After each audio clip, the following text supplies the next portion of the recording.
And let's see, we got a couple of fight fans that want to talk about the margarito situation.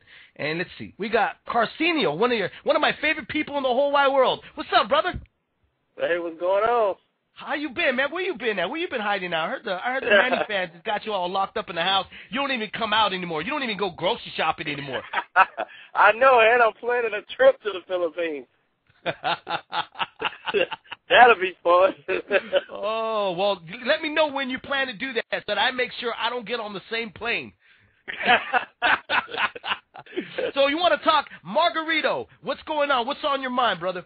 Yeah, so for what I'm hearing is that they getting kind of like early word that he might not get accepted in Texas, so they're really trying to work out the Marquez deal, De La Hoya and Top Rank. They're trying to work out this squeeze a Marquez 3 fight, and I want to know, did you hear anything about it as well? Well, apparently Leonard Ellerby has denied that negotiations have happened at all, so I'm not really sure. That was a joke. Just kidding. Oh.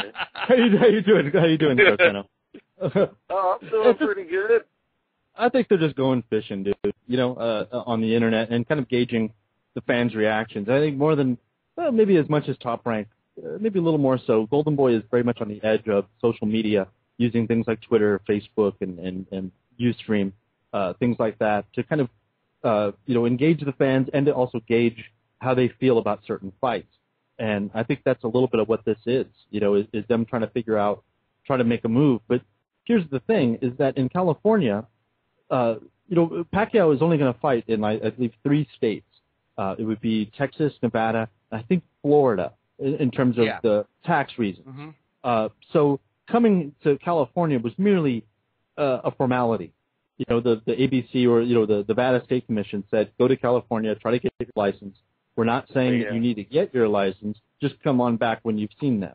And I think that's what's probably going to happen. I expect Pacquiao Margarito to land at the MGM Grand, like I've said all along.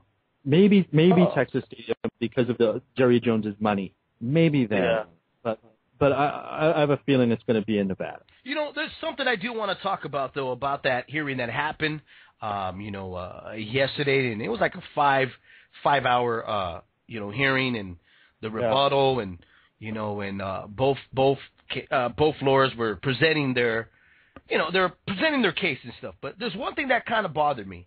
And me and you, Gable, we were talking about this. And when Ernie calls in, we were talking about it. We'll talk about what me and him are talking about. But the one thing that bothered me about was that this is the thing that gets me the most. And in no way, no how am I defending Antonio Margarito, guys. I mean, everybody knows how I feel that, hey, he should get a much more bigger punishment, if not banned from the sport.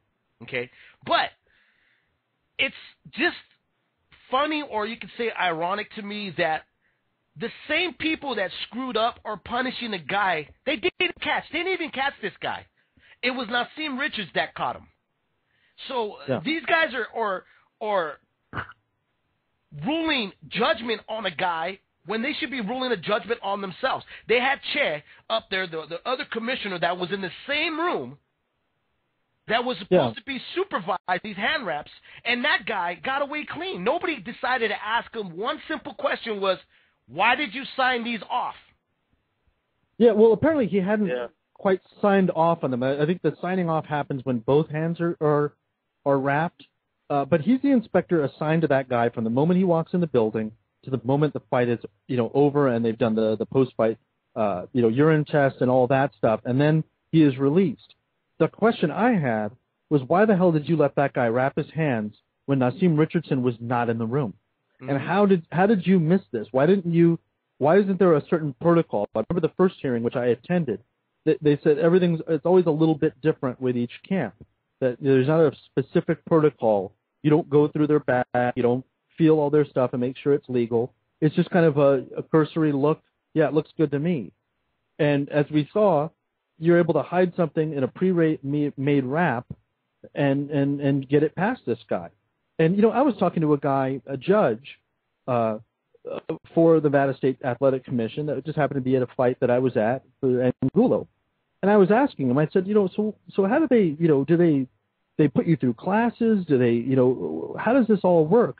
And he said in the time that he'd been there, I think in the last, 10 years, he said, something like that, they'd maybe had 2 seminars on training for judges. Right.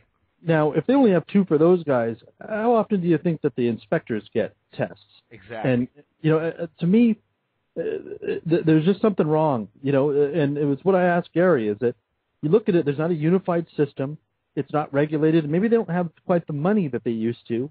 Steve Kim said that, basically back in the day, if the commission had heard that Margarito was sparring and it was against the rules, they would have shown up. It was not like it wasn't well documented that he was training in Oxnard. They would have shown up and shut it down.